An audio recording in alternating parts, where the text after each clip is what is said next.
Halo Sobat Pendidikan, sekarang bersama kami sudah ada rekan-rekan atau guru-guru hebat dari SMK Negeri 9 Kota Bandung. Di antaranya ada Bu Laras, beliau adalah selaku kepala program dari konsentrasi keahlian busana. Kemudian ada Bu Yane sebagai kaprok dari kecantikan dan spa, dan ada Pak Ais Saifullah selaku kaprok dari program pariwisata.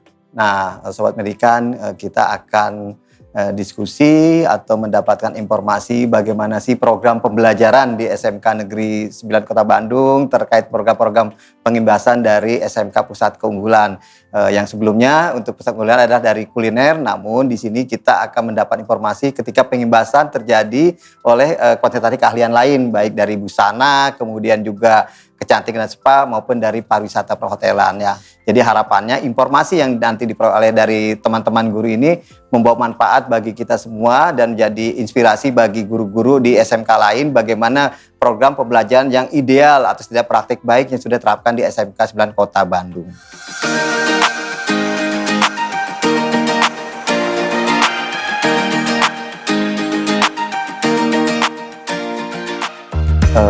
Bu Yane, basicnya Bu Yane yang saya tahu adalah mengikuti program keahlian ganda. Karena kalau dari kompetensi awalnya itu Bu Yane itu adalah dari busana. Nah, boleh ceritakan hingga Ibu dari yang tidak linear menjadi sebagai kaprok di kecantikan dan spa. Boleh ceritakan Bu Yane? Jadi awal masuk saya ke SMK 9 itu diterima di busana. Kebetulan waktu itu guru busananya sangat banyak, jadi pas kecantikan kurang guru, saya mengambil alih ke kecantikan. Jadi waktu itu linear sih Pak, sebenarnya linear, hanya ilmu saya belum cukup. Jadi saya ngambil kursus kecantikan di salon-salon, kemudian ada program keahlian ganda di P4TK ya dulu, saya ikut. Jadi sertifikasi sampai ngajar pun saya di kecantikan sekarang. Menjabat sebagai kaprok itu sudah lebih dari 10 tahun Pak. Sebenarnya passion Ibu lebih ke busana apa kecantikan dan spa nih sebenarnya? Karena sudah ada di kecantikan jadi agak lupa busananya. Tapi nyaman dengan alhamdulillah nyaman di kecantikan. Bu, kalau bicara SMKPK ini kan tidak lepas dari adanya pelatihan peningkatan SDM guru-guru. Nah, untuk PK-nya sendiri kan di sini adalah kuliner. Terjadilah pengimbasan bagi guru-guru kuliner kepada guru-guru konsentrasi keahlian yang lain. Bagaimana Bu proses pengimbasan misalnya terkait dengan implementasi kurikulum merdeka bagi guru di kecantikan dan spa? Jadi dengan sekolah kami menjadi sekolah PK itu kurikulum yang digunakan pun mengimbas ke semua jurusan, kita menggunakan kurikulum merdeka. Penggunaan kurikulum merdeka di jurusan kecantikan dan spa ini khususnya sangat relevan ya Pak ya, di mana kan kecantikan itu selalu berinovasi, mengikuti tren. Jadi kita merdeka dalam menentukan kompetensi-kompetensi yang ada di jurusan itu disesuaikan dengan apa yang ada di industri.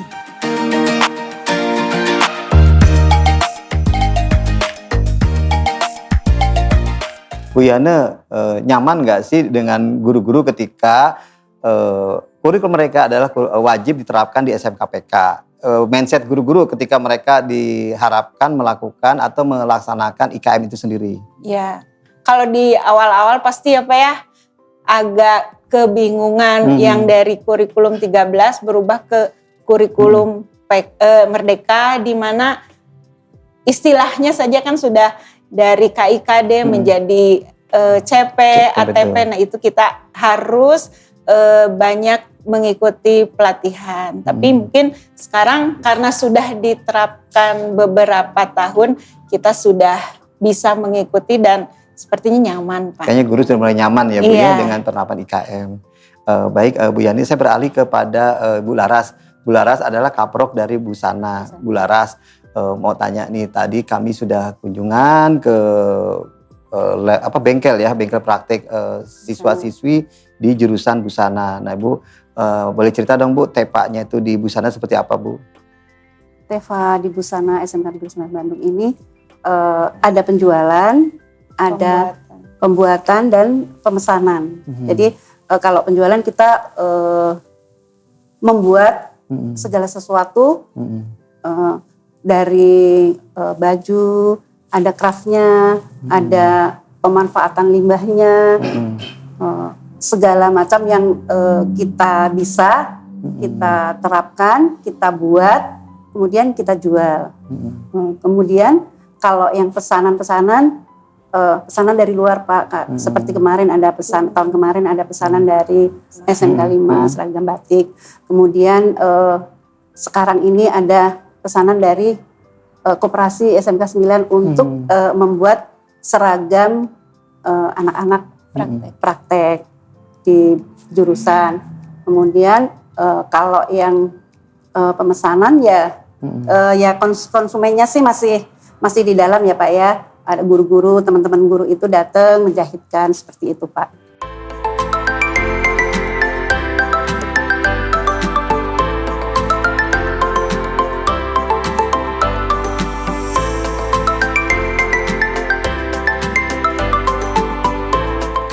Menurut saya Teva itu sangat penting karena anak belajar seperti di industri sehingga pada saat nanti anak-anak lulus dari SMK Negeri 9 Bandung ini mereka sudah tidak kaget lagi untuk bekerja ataupun kalau mereka mau berwirausaha sudah punya pemahaman-pemahaman tentang industri.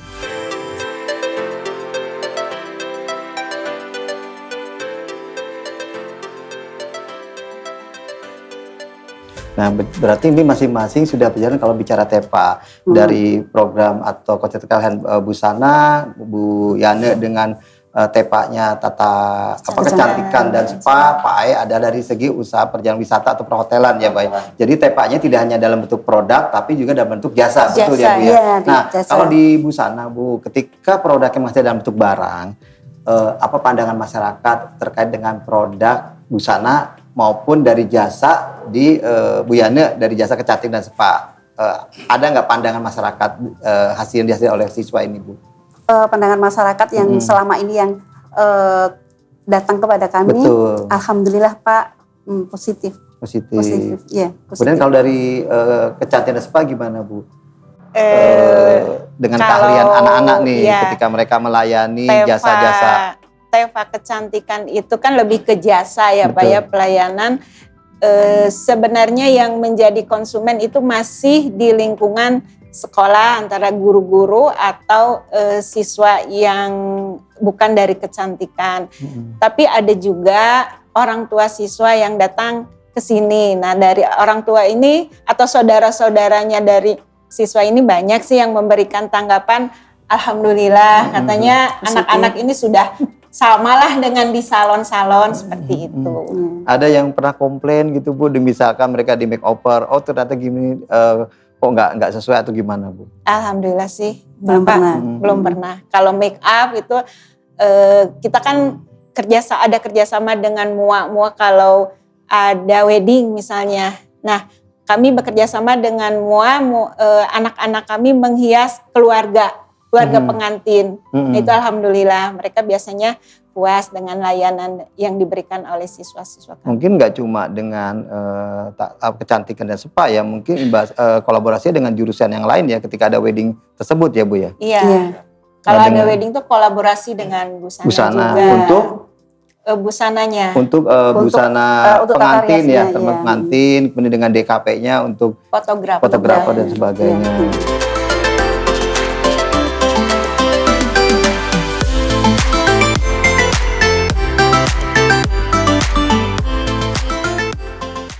Sekarang saya beralih ke Pak Ae Saipullah selaku Kaprok Pariwisata di SMK Negeri 9 Kota Bandung. Nah, salah satu keahliannya adalah perhotelan ya Pak ya. Betul, selain itu jadi ada usaha layanan pariwisata ya. Itu. Nah, ini kan kalau perhotelan kan identik dengan konsumen dari luar ya Pak ya. Betul. Apalagi sekarang kan hotelnya di Edotel SMK Negeri 9 itu sudah kerjasama bermitra dengan industri hotel The Best ya Pak The Best ya. Hotel, ya. Pak boleh cerita ke kami Pak bagaimana sih proses kerjasama yang terjadi antara Edotel SMK Negeri 9 Kota Bandung dengan pihak Hotel The Best. Silakan Pak. Baik, terima kasih Pak. Nah, jadi memang untuk kerjasama dengan The Best itu kan diawali dengan adanya program Teaching Factory ya Pak ya. TEPA itu ya Pak ya. TEPA ya. Dari program TEPA itu ternyata setelah kita pelajari membutuhkan quality control dari industri untuk bekerja sama secara langsung. Nah, untuk itu kita mencari industri yang sekiranya bisa membantu kita dalam segi proses pembelajarannya. Dan alhamdulillah kita sudah menentukan bahwa ternyata kita cocok dengan The Best Hotel pada saat itu Pak. Jadi untuk proses kerjasamanya bahwa The Best Hotel itu dia memanage operasional Pak. Selain memanage operasional juga nantinya ada tenaga ahli yang ditempatkan di sekolah untuk operasional dan sebagai pelatih Pak. Jadi Praktisi mengajar ya Pak ya. iya pelatih. Jadi selain ada guru pembimbing dari sekolah yang membimbing anak-anak Teaching Factory, ada juga dari tenaga ahli yang nanti akan mengajari langsung anak-anak dari segi prakteknya seperti itu Pak.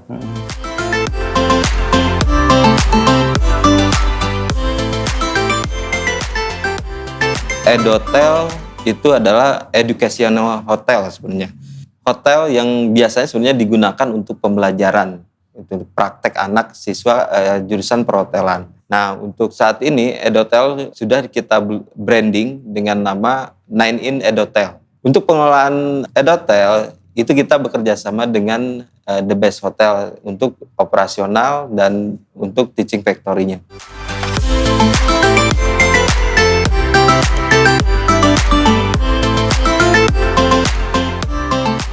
Nah, bagaimana Pak respon dari industri perhotelan itu? Alasannya kenapa dia mau bermitra dengan SMK 9 terutama di bidang pariwisata atau pusat perhotelan ini Pak? Alasan mereka apa katanya Pak? Ya, alasannya tidak lain adalah salah satunya ingin memajukan siswa kita sebenarnya Pak.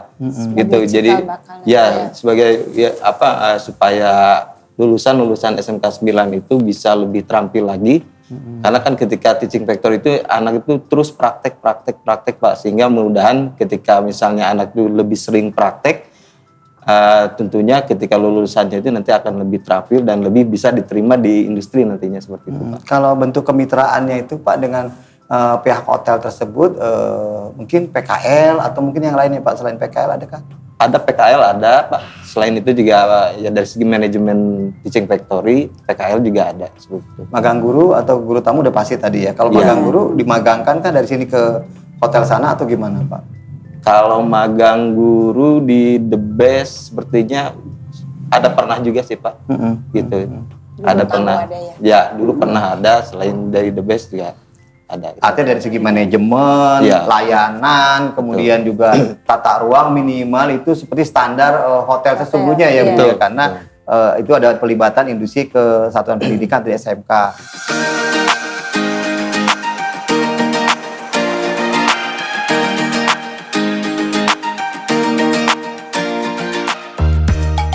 Pak, saya pengen tanya nih Pak, pendapat dari tamu Iya. ketika mereka pernah menginap di Edotel SMK 9 ini gimana Bu? Mungkin ketika tamu yang baru datang, terus biasanya sering tanya-tanya, Pak ini sekolahannya gitu, kok ada hotelnya gitu. Mereka kaget juga sih. Iya. Terus itu anak-anaknya ya? Iya Pak. Jadi saya jelasin bahwa kita memang ada program Teaching Factory dan kita punya hotel dan hotelnya itu juga dikelola oleh oleh sekolah dengan bantuan Mitra dari industri mitra tadi. industri gitu, dan juga sebagai sarana praktek anak-anak gitu. Jadi ketika misalnya kan ada beberapa ketika ada anak yang bagian front office nanti dia standby ketika menerima tamu. Ada bagian anak yang dari bagian housekeeping dia yang akan membereskan kamarnya atau misalnya public area dari sekitar lobby atau dan sekitar hotel lainnya seperti itu. Tapi responnya gimana setelah mereka menginap nih ceritanya? Mereka udah selesai nginep, ada nggak komen-komen gitu? Oh Pak ini ada yang hal perlu ditingkatkan atau puas dan sebagainya gitu Pak? Sejauh ini mereka sangat puas Pak.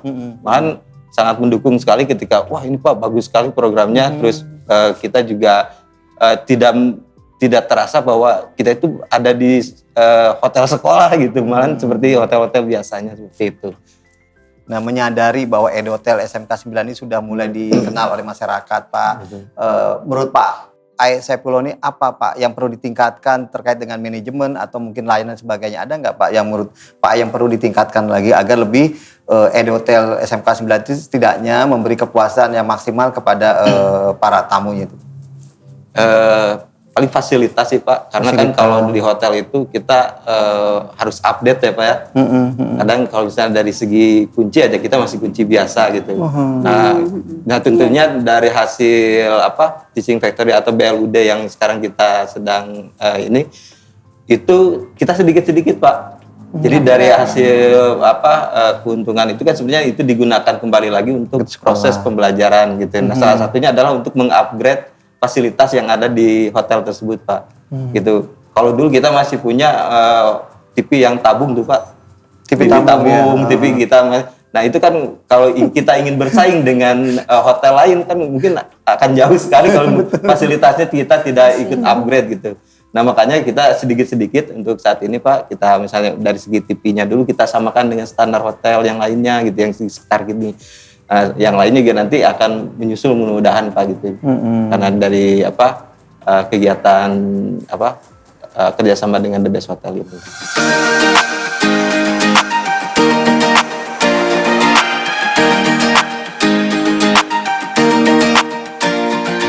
Cita-cita Edotel sendiri itu tentunya bisa melayani seluruh masyarakat yang ingin menggunakan fasilitas dari Edotel.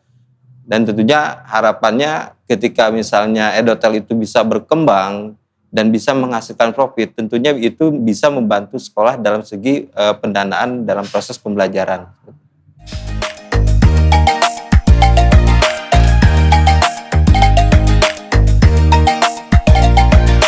Pak Ae, harapan Pak Ae dengan adanya Edotel yang sudah terpublish ini, kayak tadi kita lihat ada tamu juga sudah mulai berinteraksi, menginap dan sebagainya.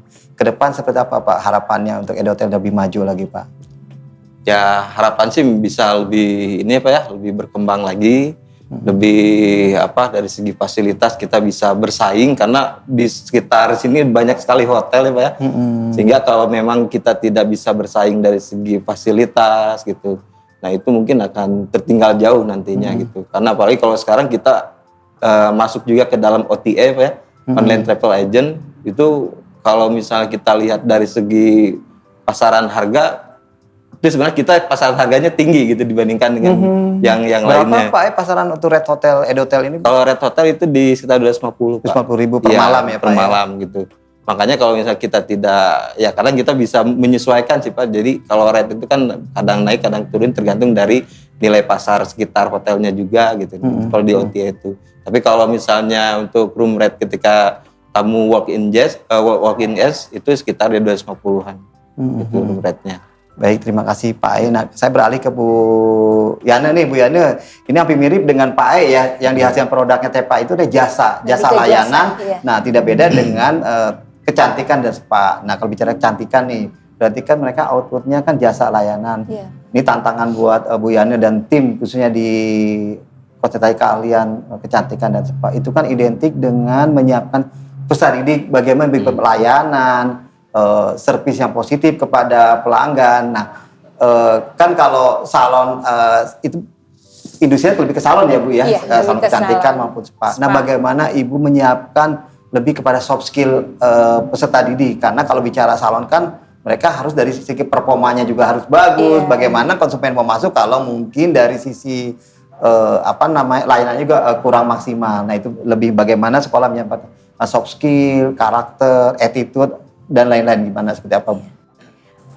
Kebetulan nih selaras juga Pak dengan kurikulum merdekanya kan di kelas 10 itu anak-anak lebih diutamakan untuk kita gali dulu soft skillnya ke pelayanan primanya. Nah, itu betul-betul kita tanamkan dulu kepada anak-anak mulai dari kelas 10.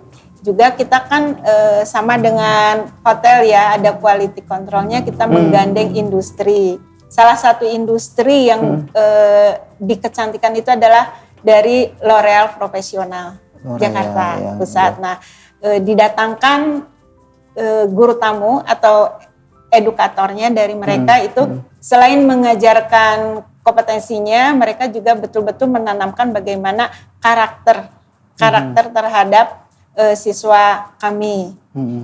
Dan ini tercermin atau memang terbukti dari salon-salon yang memang sudah ternama di Kota Bandung itu lebih memilih siswa SMK 9, terutama SMK 9. Terus saya nanya, Pak, kenapa lebih memilih ke kami gitu?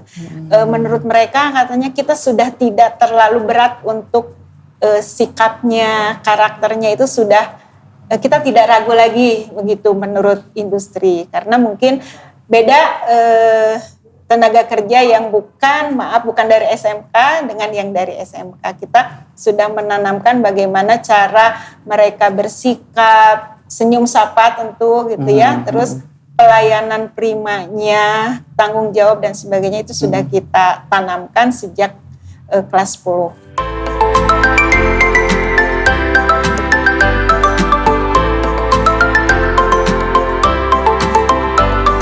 Anak-anak SMK selain dibekali dengan hard skill, juga itu sangat penting mereka dibekali dengan soft skill. Di antaranya penguasaan emosi, bagaimana dia bisa menyeimbangkan egonya, kemudian bertanggung jawab, berdisiplin, attitude-nya, lalu pelayanan primanya, sehingga nanti pada saat dia terjun ke lapangan baik sebagai PKL maupun bekerja itu sudah bisa menyelaraskan kemampuannya.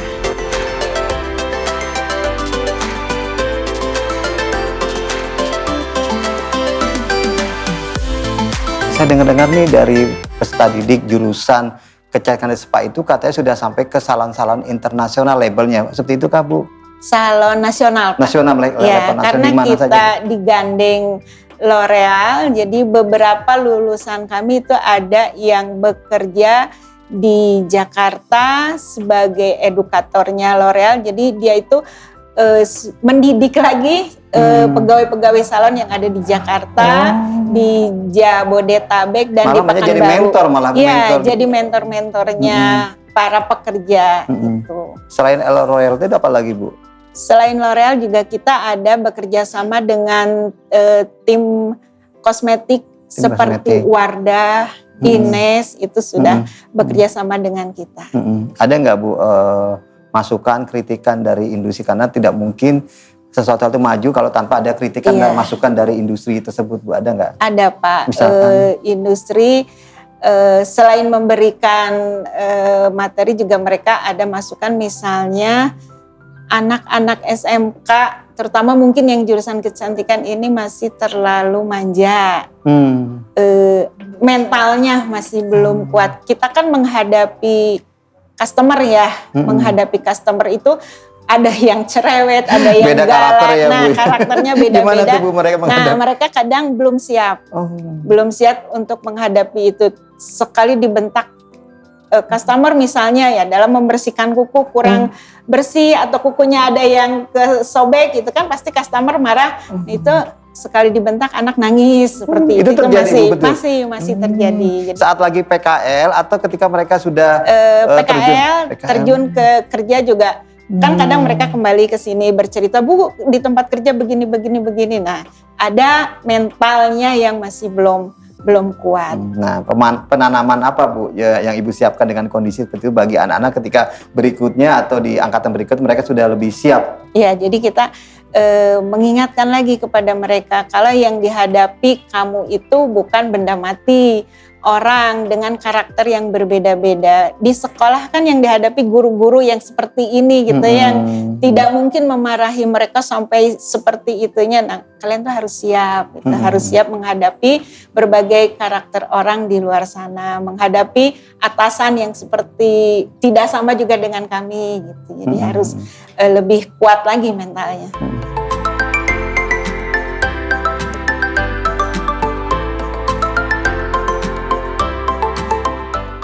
PKL itu sangat penting, menurut saya sangat penting ya, karena apa yang sudah siswa dapatkan di sekolah itu bisa lebih dikembangkan lagi di tempat PKL-nya, juga sebagai bekal mereka nanti untuk bekerja.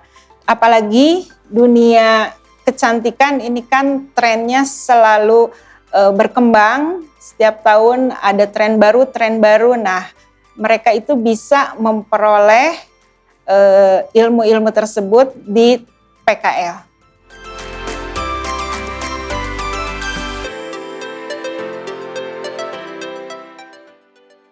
Baik, ini untuk berlaku untuk semua, Bu Laras, Bu Yani, dan Pak E. Ini kalau kita lihat bahwa SMK 9 ini tidak hanya sekadar SMK Pusat Keunggulan, tapi juga sekolah BLUD juga, dan sekolah pencetak kewirausahaan. Nah, pertanyaan terakhir nih buat Bu Laras, Bu Yani, dan Pak E. Nah, bagaimana persiapan Ibu dari program Busana, Bu Yani dari program Kecantikan dan Spa, dan Pak E dari pariwisata, persiapan untuk menuju sebagai sekolah pencetak kewirausahaan? Silakan, Bu.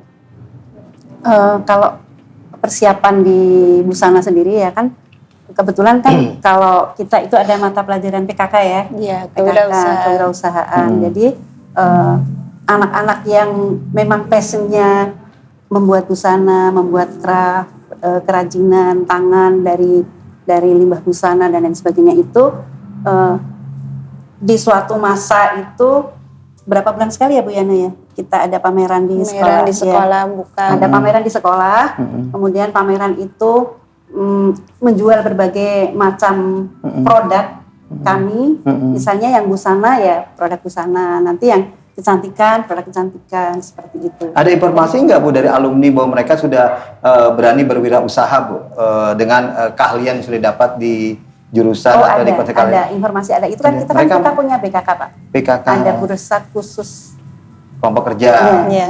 Nah, mereka membuat usaha menjahit atau gimana, Bu? Rata-rata bidang fashion. Kan ada yang melanjutkan, ada yang berwirausaha, dan ada yang bekerja. Nah, kalau yang berwirausaha itu mereka membuat butik. Membuat butik. Dan ada itu alumninya itu? Ada. Iya. Dan lumayan berhasil kah, Bu? Lumayan, Pak. Lumayan ya. Beberapa banyak yang terkenal lah di Bandung.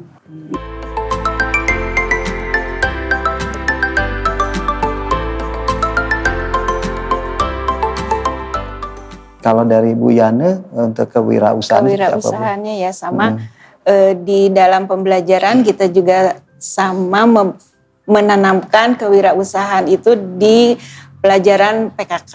Mereka belajar membuka salon. Di antaranya membuka salon. Ada. Jadi di dalam pembelajaran kita kelompokkan anak, satu kelompok misalnya 5-6 orang itu buat satu usaha salon. Mulai dari mereka menjadi manajer, jadi pegawainya, kemudian jadi bendahara dan sebagainya. Lalu belajar dari mempromosikan, dari mulai membuat flyernya, mempromosikan di medsosnya, sampai harus bisa kita targetkan dalam satu kali pertemuan itu berapa customer yang datang ke salonnya. Jadi nggak sia-sia Bu tadi sekolah pencetak kewirausahaan, nyatanya alumninya sendiri ada yang sudah juga berani berwirausaha dengan membuat salon ya Bu ya. Salon. Itu alumni kalau yang sudah berhasil Pak lewat medsos ke guru-gurunya minta Bu saya sudah punya salon, minta adik alumni untuk bekerja di salonnya. Juga ya, alumni seperti itu. Atau kalau enggak minta PKL di industrinya. Gitu. Karena saya tanamkan selagi masih sekolah untuk kecantikan tuh nggak berat gitu buka usaha. Kamu punya modal gunting saja itu sudah bisa keliling atau dengan saudara-saudaranya itu sudah bisa usaha sendiri membuka salonan lah gitu ya Pak ya. Luar biasa Ibu Laras, Bu Yana ya untuk jadi nggak sia-sia dengan adanya sekolah pencetak wirausaha di SMK.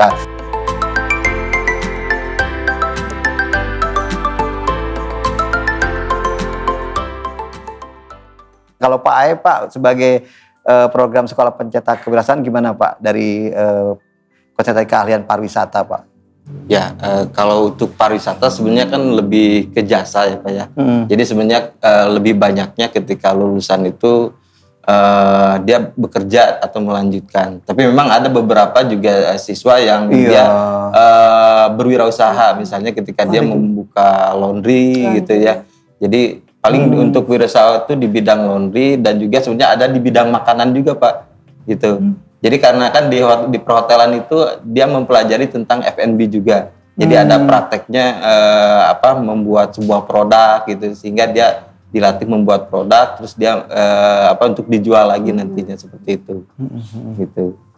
Baik Pak E, Bu Yana, Bu Laras, ini informasinya luar biasa ya dari teman-teman para guru produktif di SMK 9 Kota Bandung. Artinya saling mendukung ya, tidak hanya TEPA-nya juga, tapi bagaimana memberdayakan ketika SMK ini sudah BLUD yang tadi disampaikan oleh Pak E, Bu Yana dan Bu Laras. Artinya sekolah bisa mencetak cuan, tapi cuan itu bukan untuk lebih kepada memberdayakan cuannya itu untuk operasional dari sekolah sendiri ya, diputar lah karena kan SMK PK itu bukan suatu hal yang sangat murah ya, karena mereka harus belanja untuk bahan dan sebagainya itu.